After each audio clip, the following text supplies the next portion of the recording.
পাবে। মাটিটার মধ্যে এই যে মেডিসিনটা যখন মিক্সড করে দেব তখন মাটিতে খাদ্য তৈরি করতে পারবে। এবং এই শ্যাওলাটা ভালো জন্মাচ্ছে, শ্যাওলা ভালো জন্মালে পানি একবারে ফিল্টার রাখবে, পরিষ্কার রাখবে, স্বচ্ছ রাখবে। আর স্বচ্ছ পানিতে 100% দেখবেন যে স্বচ্ছ পানিতে তাড়াতাড়ি করে কিন্তু আমাদের রোগ জীবাণু আসে না। কিন্তু আমরা কি করি যে এই যে চিরাচরিত নিয়মে কি করি, কেউ ফসফেট ইউরিয়া দিয়ে আমরা তৈরি করছি, কেউ ড্যাপ দিয়ে তৈরি করছি। তাতে কি হয়, এই যে প্লাঙ্কটনটা, জু প্লাঙ্কটন এবং ফাইটো প্লাঙ্কটন, জীবকণা কি উদ্ভিদ কণা যেটা আমরা তৈরি করছি, এটা কিন্তু ওয়েদারের উপরে নির্ভর করে এইটা দিনের পর দিন নষ্ট হতে থাকে। কারণ কি, এটা একটু গরম পড়লেও কেটে যেতে পারে, একটু ঠান্ডা পড়লেও কেটে যেতে পারে, বর্ষা হলেও কেটে যেতে পারে, কারণ রাসায়নিক দিকটা। কিন্তু অর্গানিকে করলে কি হয়, অর্গানিকে এই সমস্ত সমস্যাগুলো কিন্তু আসবে না, এটা হচ্ছে 100%। তার জন্য কি হয়, ধারাবাহিকভাবে একই নিয়মে একই ধারায় ধরে থাকে। তার জন্য চাষিদের কিন্তু আলাদা করে টেনশন নিতে হয় না। দ্বিতীয় হচ্ছে, আমাদের এই অর্গানিক পদ্ধতি সবচেয়ে মজার জিনিস কি, নিচু তলায় মাটির সঙ্গে খাদ্য তৈরি করে। কারণ আমরা অর্গানিকের গুণ হচ্ছে মাটি এবং পানিতে খাদ্য তৈরি করা। তো মাটি আর পানিতে যখন খাদ্য তৈরি হবে, ন্যাচারাল গত ভাবে, স্বাভাবিক ভাবে, প্রকৃতিগত ভাবে যে চাষ করছি, তাতে আলাদা করে বাইরে থেকে খাদ্যের প্রয়োজন হচ্ছে না। কিন্তু আমরা কি করছি, যখন রাসায়নিক দিয়ে দিচ্ছি তখন আর ন্যাচারাল খাদ্য কিন্তু তৈরি হচ্ছে না। ন্যাচারাল খাদ্য যখন না তৈরি হচ্ছে তখন সমস্যায় কি করছে, এই যখন আহ বৈশাখ মাস জ্যৈষ্ঠী মাস সেই এসে যায়, প্রচন্ড তাপ, প্রচন্ড তাপ এবং দাবদাহে দেখা যায় অধিকাংশ এই বাগদা চিংড়ির ভেড়িগুলো যেহেতু ন্যাচারাল ভাবে হয়, এর পানির হাইট মেনটেনেন্স হয় না। তাতে দেখা যায় অধিকাংশ জায়গায় 1.5 ফুট, 2 ফুট, 2.5 ফুট, 1 ফুট এরকম অল্প অল্প পানির মধ্যে থাকে। তো এই অল্প পানিতে যখন থাকে, এই প্রচন্ড গরমের সময়, সেই সময় নদীর যে পানিগুলো আসে প্রচন্ড লবণাক্ত, হাই হাই মানে কি, টেম্পারটা বেশি হয়ে যায়, লবণের টেম্পারটা অনেক বেশি হয়ে যায়, স্যালারিটা বেড়ে যায়। এবং আপনারা জানেন যে যে পানি যে পানির স্যালারিটি বেশি, লবণাক্ত বেশি, সেটা কিন্তু অল্প হিট দিলে বেশি গরম হয়ে যায়, অল্প হিট দিলে বেশি গরম হয়ে যায়। তো নদীর ওই পানিগুলো এই গরমের সময় যেটা আমাদের ঢোকে, দেখবেন এখন যতটা স্যালারিটি আছে, লবণাক্ত আছে, এখান দিয়ে আরো পরপর দিন দিন 15 দিন বাদে বাদে দেখবেন একটু একটু করে লবণের মাত্রা বাড়তে থাকবে। যত এই ঠান্ডা পেরিয়ে যখন শীতে, মানে এই শীতের এই টাইমটা পেরিয়ে যখন গরম থেকে যাবে, ততক্ষণে দেখবেন লবণের মাত্রা পারদটা দিনে দিনে দিনে দিনে বেড়ে যায়। তা এই যে শীতের সময় কিন্তু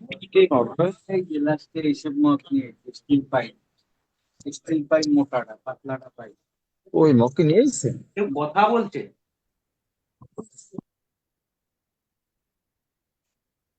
হ্যালো।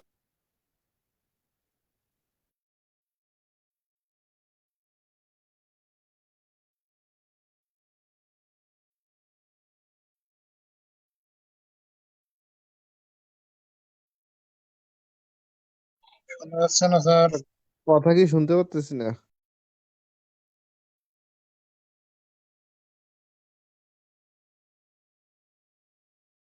এইগুলো অপারেট করছে কে বলুন তো, ওখান দিয়ে বন্ধ করছে, ঠিক করছে, বুঝতে পারি না।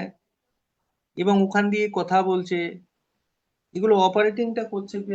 ফিরোজ ভাই একটু দেখুন।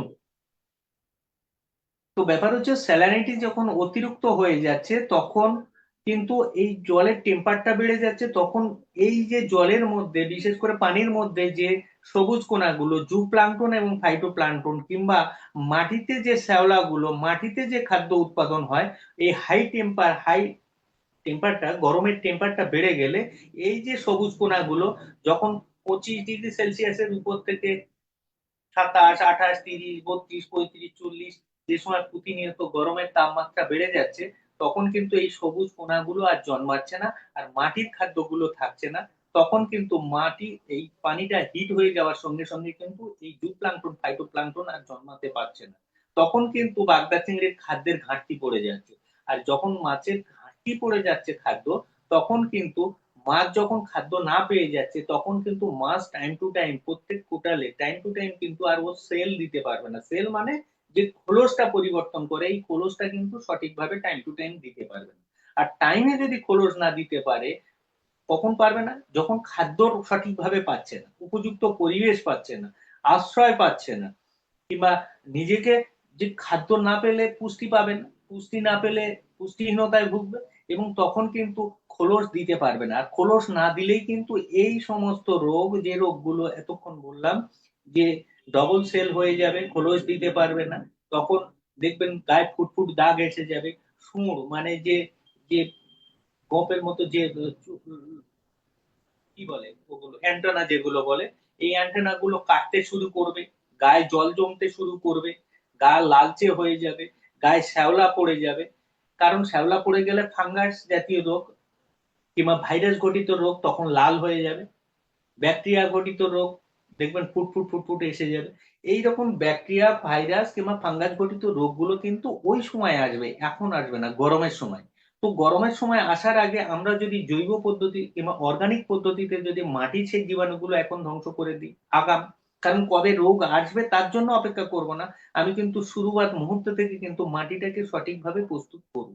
তো মাটি যখন প্রস্তুত করব, সঙ্গে কি হচ্ছে, যে আমার গরম যখন ফিরবে তখন কিন্তু খাদ্যের ঘাটতি পড়বে, কারণ আমি রাসায়নিক দিচ্ছি তাই নষ্ট হচ্ছে। অতএব রাসায়নিক যদি বন্ধ করে দিই, তাহলে অর্গানিক পদ্ধতিতে কন্টিনিউ যদি মাটি এবং পানির মধ্যে খাদ্য থাকে, তাহলে মাছের ওই খাদ্য সংকট হবে না। আর খাদ্য সংকট যখন না হবে, তখন কিন্তু খোলস দিতে অসুবিধে হবে না।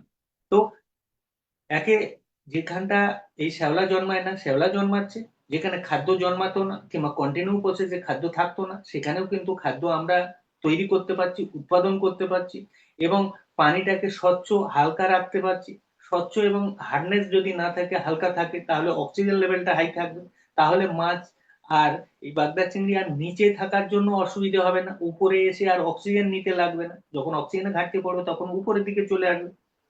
তাহলে একই সঙ্গে কি হচ্ছে, তাহলে মাটির পরিচর্যা অতি অবশ্যই করতে হচ্ছে, এবং একটা মেডিসিন দিয়ে অনেকগুলো কাজ করা হচ্ছে। কি না, আপনাকে মহুয়া খোল দেয়, আমাদের ইন্ডিয়াতে আছে মহুয়া খোল, কিন্তু সেই মহুয়া খোল এতটা ভেজাল হয়ে গেছে, এতটা খারাপ হয়ে গেছে, এখন কেমিক্যাল দিয়ে তৈরি হয়। মানে 50 কেজি যদি মহুয়া খোল থাকে, তো 5 কেজি মহুয়ার নির্যাস আপনি পাবেন না, 45 কেজি শুধু ভেজাল কাঠের গুঁড়ো থেকে বিভিন্ন কিছু। তো ব্যাপার হচ্ছে, আমরা ওটা যাব না, আমরা যেটা ক্ষতি হচ্ছে সেদিকে যাব না, আমরা যেতে চাইছি যে একবারে অর্গানিক পদ্ধতিতে করুন। অর্গানিক সার যেমন দিচ্ছি, আপনি আবার মনে করেন যদি জৈব সার, বিশেষ করে অনেকে পোলট্রির লিটার, পোলট্রির পায়খানা কিংবা গোবর দিতে পারেন, সেইটা কতদিনে, সেইটা কমসে কম 2 বছর, 24 মাসের ঊর্ধ্বে হতে হবে। সেটা ফাঁকা জায়গায় ফেলে ওর গ্যাস গন্ধ কাটাতে হবে, রৌদ্রে ফেলে ওর মধ্যে যে নির্যাস গুলো থাকে ফাঁকা শুকিয়ে আবার পানি দিয়ে সেটাকে ওই কষগুলো কাটাতে হবে, কারণ ওই পোল্ট্রি লিটারের মধ্যে কাঠের গুঁড়ো থাকে, কাঠের গুঁড়োর ওই রস থাকলে হবে না, ওই গন্ধ থাকলে হবে না, ওই কষটাকেও বের করতে হবে। সঙ্গে কি, আপনার পুরানো গোবর, 2 বছরের পুরানো গোবর, যেটা খদ হয়ে গেছে, মাটি হয়ে আদা মাটি হয়ে গেছে, যেটা 2 হাতে ডললে একবারে ধুলো হয়ে যাবে, দলা পাকিয়ে যাবে না, দলা পাকাবে না, কিংবা ওর মধ্যে কোনো নাকের কাছে নিলে, কোনো ঘ্রাণ নিলে গন্ধ থাকবে না, তারপরে কিন্তু ওইটা জৈব সার কিংবা অর্গানিক সার হিসেবেও কার্যকর। এবার অর্গানিক কিছু মেডিসিন তৈরি হয়ে গেছে, যে অর্গানিক ওই সারগুলো প্রকৃতি থেকে তৈরি হচ্ছে, এইরকম কিছু জিনিস যেগুলো বললাম, এগুলো আপনারা ব্যবহার করতে পারেন, কিন্তু এইরকম পুরানো হতে হবে কমসে কম 2 বছর। অনেকে কি বলে, গোবর পাওয়া যাবে, হ্যাঁ গোবর পাওয়া যাবে, পুরানো পাওয়া যাবে, হ্যাঁ পুরানো পাওয়া যাবে, খাটাল থেকে নূতন গোবর, পুরানো গোবর একসঙ্গে করে মিক্স করে এনে দিয়ে, তাতে চাষির ক্ষতি ছাড়া কোনো দিনের জন্য লাভ হবে না। আমরা ইন্ডিয়াতে বিভিন্ন জায়গায় দেখেছি, বিভিন্ন লোককে সাজেশন করেছি, অনেকে ভালোভাবে ফর্মুলা নেয়, বুঝে নেয়, বুঝে নেওয়ার পরে ভাবে যে আমি কেন ওষুধ কিনবো, আমি তো এই গোবর জড়ো করতেই পারি, এবার গোবর এনে দিয়ে দিল, দিয়ে বলে মাছ হয়নি। মাছ হবে কোত্থেকে, যদি আপনি টাটকা গোবর দেন, অল্প দিনের গোবর দেন, এখানে তো অ্যামোনিয়া তৈরি হবে, নাইট্রেট তৈরি হবে, হাইড্রোজেন গ্যাস সৃষ্টি হবে, এই সমস্ত দূষিত গ্যাসগুলো কি করে, H2O, হাইড্রোজেন এবং অক্সিজেন মিলে জল হয়। তো হাইড্রোজেন এবং অক্সিজেন H2O হাইড্রোজেনের সঙ্গে বিক্রিয়া করে মিলে, যে অন্য যে দূষিত গ্যাসগুলো রয়েছে হাইড্রোজেনের সঙ্গে বিক্রিয়া করে, হাইড্রোজেন যেহেতু আলাদা ধর্মী, ও কিন্তু নিউট্রাল হয়ে যাচ্ছে অক্সিজেন, হাইড্রোজেনের সঙ্গে মিশে কিন্তু এই দূষিত গ্যাসগুলো একসঙ্গে মিশে শক্তি আকার ধারণ করে, এবং শক্তির আকার ধারণ করে অক্সিজেন কণা যে পানির মধ্যে যে অক্সিজেন কণা O2 কণা অক্সিজেন কণাকে ভাঙতে থাকে, কারণ এই নিউট্রাল একা হয়ে যায়। আর হাইড্রোজেন কি করে, এই অ্যামোনিয়া এবং নাইট্রোজেনের সঙ্গে যুক্ত হয়ে একসঙ্গে বৃহত্তর আকার ধারণ করে অক্সিজেন কণা ভাঙতে থাকে। এবার এর শক্তি যেহেতু বেশি হয়ে যাচ্ছে, অক্সিজেনের শক্তি যেহেতু কম হয়ে যাচ্ছে, একটু একটু একটু একটু করে অক্সিজেন কণাকে ভাঙতে থাকে। এই জন্য অক্সিজেন কণা যখন ভেঙে যাবে, তখন কিন্তু এই ঝাঁঝি নামক জিনিস, মানে এই শ্যাওলা নামক জিনিসটারও ক্ষতি, সঙ্গে বাগদা চিংড়ি, এই চিংড়ি মাছের কিংবা ওই সার্কেলের যে মাছগুলো আছে মাছগুলোর ক্ষতি আছে। তখন কখন না নিচু দাদা তলার গ্যাসটা। আপনার ওখানে দুইটা ডিভাইস হ্যালো, কি বলছেন? আপনার ওখানে হ্যালো, দুইটা ডিভাইস অন আছে। এখানে হ্যাঁ, হ্যালো, এবার ঠিক আছে? হ্যালো, হ্যাঁ, জি বলতে আমরা চাইছি, শুনতে পাচ্ছি। হ্যাঁ, বলতে চাইছি ওটা তাহলে। অন করে দিন। হুম। হ্যাঁ, আপনার ওখানে মনে হয় দুইটা ডিভাইস অন করা, কম্পিউটার। আপনার ওখানে মনে হয় দুইটা ডিভাইস অন করা। দুইটা ডিভাইস অন করা বলতে আমার যে ল্যাপটপের এখান দিয়ে কোনো আওয়াজই আসছে না, ওই জন্য মোবাইলে শুনতে হচ্ছে আর ল্যাপটপে কথা বলতে। আচ্ছা, আমি ঠিক আছে, মিউট করে অসুবিধা দিয়েছি, ল্যাপটপের তাহলে আপনি মুডটা। যে কাজটা করে ল্যাপটপের সাউন্ডটা অফ করেন আর ফোনের আমি ডিভাইসটা অন অফ করেন। করে দিয়েছি, অলরেডি অফ করে দিয়েছি। তো এই দেখুন বন্ধুদের, একটা জিনিস বলতে চাইবো, সেটা হচ্ছে যেহেতু এই জীবাণুগুলো সৃষ্টি করছি আমরা নিজেরাই। কিভাবে না, আমরা যদি কাঁচা গোবর দিই, আমরা যদি পোলট্রির পায়খানা দিই, এইরকম যদি মানে শোধন করা জিনিস না দেই, কোয়ালিটিবান জিনিস না দিই, তাহলে মাটিতে ফেলে দিলাম দায় উদ্ধার করার জন্য, তাহলে কিন্তু এই দুরারোগ্য গ্যাসগুলো সৃষ্টি হবে। এই গ্যাসগুলো সৃষ্টি হয়ে ওই যে পানির মধ্যে যে অক্সিজেন গুলো রয়েছে, ওই অক্সিজেন কণা কিন্তু প্রতিনিয়ত ভাঙতে থাকবে। এবং অক্সিজেন কণা ভাঙলে একদিন না একদিন আপনাকে বিপদে এসে দেখা দেবে। এবং যখন এই গ্যাসগুলো সৃষ্টি হচ্ছে, তখন কিন্তু এরা কিন্তু এদের শক্তি বাড়ানোর জন্য মাটির মধ্যে যে ব্যাকটেরিয়া, মাটির মধ্যে যে ফাঙ্গাস, মাটির মধ্যে যে ভাইরাস, তাদের সঙ্গে শক্তি জড়ো করে কিন্তু একটা টাইমে ধ্বংসের পথ দেখাচ্ছে। আমরা তখন বলছি ভাইরাস, যেভাবেই না মরক লাগুক, আমরা বলে দিচ্ছি আমার ভাইরাস লেগে গেছে। আজকের এই ভাইরাসগুলো মেন যে 90% দাবি, সেটা হচ্ছে মাটির থেকে, এবং মাটির থেকে পানি, এবং পানির থেকে মাছে। কিন্তু তাই বলে এই নয় যে 100% শুধু মাটির থেকে আসে। আরো যে 10% আছে, সেটা বিভিন্ন সিডের মাধ্যমে আসতে পারে। যে পানিগুলো প্রবহমান, যেটা নদীর থেকে যে পানি আসছে, কিংবা সেই পানির সঙ্গে কারো দূষিত পানিটা মিক্সড হয়ে যাচ্ছে, সেই পানি আসলেও হতে পারে। তাই আমরা যে সমস্ত চাষি বন্ধুদের বাগদা চিংড়ি চাষ করতে বলবো, তাদের একটা জিনিস বলবো, যে আপনার জায়গা সুন্দরভাবে গোছগাছ করে নিন চারিদিকে। দেখবেন যে একবারে যে পাড় পর্যন্ত, যেখানে পাড় থাকছে, যে পাড় পর্যন্ত যেন অন্তত 3 ফুট পানি থাকে, একবার পাড়ের গা পর্যন্ত। অনেকে দেখা যায় যেখানটা বাঁধটা দেওয়া আছে, বাঁধের গা পর্যন্ত পাশ দিয়ে কোনো জায়গা নেই, যে চড়া হয়ে উঠে গেছে, ঘাস ভর্তি আছে, চড়া হয়ে আছে, সেই পর্যন্ত পানি পৌঁছায় না। এইরকম জায়গায় রাখবেন না। কারণ পাড়টা হবে পাড়ের গায়ে, যেন পাড়ের পাশ দিয়ে যেন অন্তত 2.5 থেকে 3 ফুট পানি কিংবা 3.5 ফুট পানির কোনো রোল যেন থাকে। কারণ কি, আমরা ন্যাচারাল পদ্ধতিতে বাগদা চিংড়ি চাষ করলে কি হয়, এই বাগদা চিংড়িগুলো অমাবস্যা কিংবা পূর্ণিমার কোটাল আসলে কিন্তু পাড় দিয়ে চারধারে ঘুরতে থাকে, এরা স্বাচ্ছন্দ্যে ঘোরাটা খুব পছন্দ করে।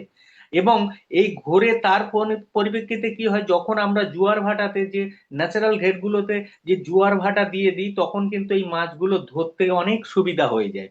অতএব সবসময় মনে রাখবেন, মাঝখানে নয়, সাইড গুলো যেন ক্লিন থাকে, পরিষ্কার থাকে, মানে বাগদা চলাচল করতে, মাছ চলাচল করতে যেন কোনোভাবে বাধার সৃষ্টি না হয়, সেই লক্ষ্য রাখবেন।